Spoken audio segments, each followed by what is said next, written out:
Hello, and welcome to another live chapter reading of Power Play, A Second Chance Hockey Romance by C.J. Cartwright, as presented by Itsy Bitsy Book Bits. Prologue. Brynn. Divorce is a weird thing. 1 minute, you're married and pledging forever and always to one person. The next minute, you're not. The days of standing up in front of friends in a princess dress are gone. Instead, you're left standing alone on a dock, contemplating chucking your cubic zirconia sparkler into the choppy depths of the bay. The gem is fake, but the ring still feels heavy in my hand. The silver bands press deep into my palm as I clench my fist around them. My friends all tell me I should feel free now. After all, I'm the one who asked for the divorce. I got what I wanted, right? I should be happy. Celebrate, get drunk, make new decisions and future mistakes. But the reality feels different. Signing papers in a sterile office to dissolve our so-called love story ultimately felt anticlimactic. Perhaps it was because of the distance Jake and I may not have been divorced in name, but emotionally. We were both done for a long time before that final moment. Too long, if I'm really honest. It happens to the best of us. We're all growing. It's just sometimes one person grows faster and the other stays stagnant. It's up to you to decide how long that works for you. I gave it 6 years. 6 years of moving in opposite directions. 6 years of working my ass off to support his dream while sidelining my own. 6 long years. And now it's over. Goodbye to the era of the Tollivers. Welcome to the new era, mine. The only dreams that matter now are my own. I stare out at the water for another long minute before fumbling with my camera bag and bringing my Canon to my eye. Jake used to make fun of how much I loved photographing storms, calling it a cute hobby. He was a numbers guy with no patience for art. The angles and movements of the waves never fascinated him, and the gush of the winds never inspired him. Some people might feel bad for me. All I have to my name right now is a tarnished set of wedding bands, my crappy old Chevy, my camera, 2 suitcases, and my cat, Marco. I'm basically a country song at age 28. But more than possessions, I have something far more valuable to me. Freedom. The cold wind whips my hair into my face, bringing me back to reality, and I sigh. My grandmother's reedy voice, husky from her smoke-a-pack-a-day habit, plays non-stop in my brain. Shit or get off the pot, sweetheart. The decision has already been made, and all that's left now is a new start. I cock my arm back like the starting pitcher of the Astoria Bay Thunder and let my rings fly. My stomach flip-flops as I watch them arc through the sky, coming to rest with a tiny plink in the choppy waters of the bay. It's done. Freedom. I'll make it, you know. I'm going to prove you wrong. My lips are frozen, but I force myself to speak the truth for myself. Once upon a time, I believed I was going to change the world through my art. It's well past time I believe that again. Click, click. I snap the first photos of my freedom.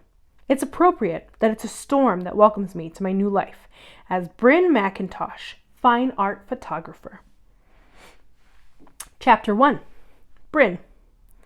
Turn left at the next driveway. Then you have reached your destination. Carefully, I switch my sat-nav off and peer down the private drive I've arrived on. Stone-carved lions mark a long driveway paved in cobblestones and edged with ridiculously manicured hedges. Hello, reality TV nightmare. I grit my teeth as my car bounces over the cobblestones. This job is paying twice as much as anything else I've booked in the last 2 months. I can't afford to mess it up or offend my employer. But the more I look at the decor, the more my stomach drops. These weren't your run-of-the-mill rich folks. These were the kind of people who wanted you to know that they were wealthy, with a capital W. Custom plant topiary in the family crest, wealthy. Uniformed private security in their own Tesla, wealthy. Don't worry, dear, that's just the staff, wealthy. This is going to be a very long day. By the time I bring my bucket of bolts car to a shaky stop in front of the security guard house, I find myself wishing I would have brought a flask with me. 3 burly men immediately step out and block my way. They're wearing matching blazers, embroidered with the family crest on one side and the standard rent-a-cop security badge on the other. I've apparently entered a strange sort of mafia Batman hell. Excellent. Who knew Astoria Bay would be so exciting? Ma'am, this is private property, so you'll need to turn around and leave. Burly guy number 1 raps on my window and glares at me. His name tag says Gus, and I'm immediately reminded of the 3 little mice in Cinderella. Don't do it, Brynn. Don't call him Gus Gus. We need to make rent, not get arrested. Ma'am, you need to turn around, Gus interrupts my train of thought, and I visibly startle. Sorry, I meant to be here, I squeak, rustling through the papers on my passenger seat until I find the printed off email and booking sheet and shove it through the window at him. Gus takes the proffered sheet delicately between 2 fingers as if he's scared I might somehow infect him with my obvious poverty and lack of appreciation of stone lion sculptures. I understand his fear. If I were him, I'd probably side-eye me too. You are the photographer? He asks dubiously, motioning for another burly man to approach the car. Yes, Brynn Mackintosh, fine art photographer. That's me, I sing out cheerily. Gus looks at his friend for a long moment. I'm tempted to ask him if they have to make decisions as a group. That would make sense if they are security mice, guarding Cinderella's coastal McMansion. But he just shrugs and motions his friend over. Burly man number 2 joins the party at my window. His name tag reads Huxley, and I furrow my brow. Even their security feels pretentious as fuck. However, the knowledge that Marco and I will be homeless without this job quells my initial snark. I may not have a husband or house to take care of anymore, but I have a cat, and by God, I'm going to be the best cat mom there ever was. Huxley lifts his walkie-talkie and mutters something unintelligible to it. A loud squawk of feedback sounds, and both Huxley and Gus nod seriously. It would seem they speak squawk. I've heard all the best security officers do. My fingers drum on the steering wheel while we wait, and I can feel the awkwardness rising in me, threatening to overspill at any moment. I hate forced silences. Hate them. It's like I have a compulsion to converse with people. I can feel the words bubbling up, and I try to stop it, but... Do you guys get many geese out this way? I've heard the Canadian geese like to nest on large properties. Could be a nuisance. Lots of bird poop everywhere. Plus, geese are mean. I had one chase me once. My voice trails off, and a slow blush rises in my cheeks. Huxley and Gus stare at me, and even burly man number 3 raises an eyebrow. None of them answer my question. Maybe they don't know about the geese. Maybe the geese aren't a problem in here. We will never know. The walkie-talkie squawks again, making us all jump. Apparently this squawk was an affirmative noise, because Gus then pulls out a small clipboard from his waist belt and scribbles something on it.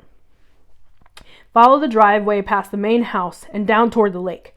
If you pass the barn and the equestrian arena, you've gone too far. The main party area is assembled near the boathouse. Miss McKelty will be waiting for you there. Gus slaps a paper pass on my windshield, and the iron gates open up. I wave at all 3 of them. Thank you! I hope the geese aren't an issue for you. Gently, I nose my car through the gap and ease down the driveway. My car makes an ominous rattle as we drive over more fucking cobblestones, and I grimace again. Shouldn't you have a smooth, paved driveway if you have more money than God? Hold on, Bella. Mama needs to take some rich people photos and then I can fix you. Just get me through today, please, I plead with my car. And she rattles again. She and I have an understanding. We've been through a lot together. I give her a comforting pat on the "My cat is smarter than your honor student" sticker on my dash and press forward. The driveway eventually opens up onto a panoramic view of the Mackintosh estate with a blessedly paved asphalt road. My eyes widen as I take in the sights, and my fingers get the itch to photograph the whole damn thing. The enormous mansion is modeled off an English country estate, the rolling hills, the lake. Hell, even the parking lot of fancy cars along the roundabout would make a good subject. I take it back. This might be a proper castle, not just a McMansion, I murmur as I drive deeper into the property. A parking area set further back from the rest of the fancy cars catches my eye. Bingo! Time to park in Pleasantville. You have no idea how reassuring it is to see a Ford Taurus until you've contemplated parallel parking a beautiful and wondrous junk heap of a car next to a brand new Maserati. The anxiety. It's real. Gus and Huxley mentioned that my client, Mrs. Mackintosh, would be waiting for me, but they failed to mention where exactly that would be. The majority of the people are gathered next to a man-made lake, so I grab my camera bag and start walking that way. My instructions from the client were clear. Wear all black, remain in the background, and don't interact with the guests more than absolutely necessary. If I can manage that, she'd double my fee. Jackpot. Honestly, if she had asked me to rent an inflatable T-Rex costume and wear it while only speaking in puns, I'd have done it. Beggars can't be choosers, and I'm one job away from having to beg. Judge me if you must, but nothing motivates a starving artist to sell out to the highest bidder like the threat of having to live in your car with your cat. The tantalizing smell of roasted meat floats in the air toward me, and I wonder if my ban on guest interaction extends towards the catering line. The Pop-Tart I had this morning is not cutting it. Childish shrieks split the air, followed by the sound of a horn of some kind, and I grit my teeth. It's showtime. I've been booked to shoot the birthday party for one Rowan Mackintosh III for the occasion of his 7th birthday. I don't mind kids as a general rule, but birthday parties for Astoria Bay's up-and-coming jet-setters suck ass. The kids are spoiled brats who take sadistic joy in ruining the shots I painstakingly set up for their appearance-obsessed parents.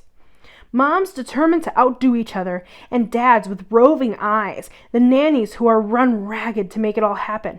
Super great. Love to be a part of this. But it reliably pays the rent. Sort of. 4! The loud shout startles me, and I duck on instinct, expecting to be taken out by a golf ball at any minute. But no tiny white ball falls from the sky. Weird. I take 2 steps forward, still shading my eyes and squinting to see who may have shouted, when something hard crashes into the side of my head. Ow! The hit knocks me off balance, and I immediately curl around my precious camera bag and throw an arm up to protect my face. An odd red disc, smaller than a frisbee, drops to the grass beside me. What the actual fuck? I snarl. The pain in my head is throbbing, and I kick the disc out of my way in disgust. I'll be lucky if I manage to get through the day without a wicked headache now. Peachy. The desire to pitch the disc into the lake and be done with it is overwhelming, but prudence calms me enough to pick it up. Who threw this? I shout, expecting to see a recalcitrant teen or maybe a younger kid. In my defense, I did yell 4. The voice behind me does not sound like a kid.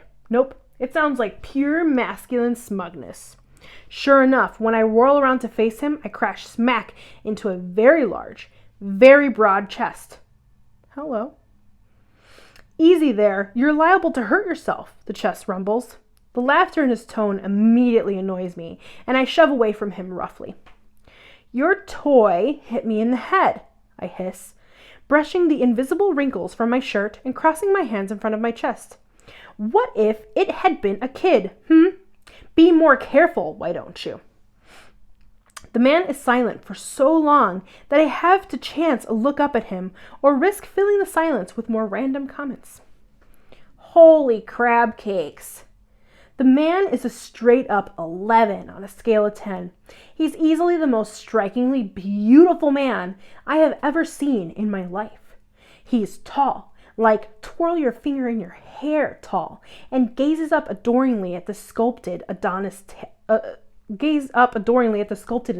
tall. That broad chest I crashed into? Yeah, it's perfectly encased in royal blue dress shirt that looks like it was tailored onto his body this morning. His rolled up sleeves give me just the teensiest peek at the tattoo on his left bicep, and I can feel the drool starting to pull in my mouth. All right, that's all for today. I hope you enjoyed the chapter reading. Have a good night.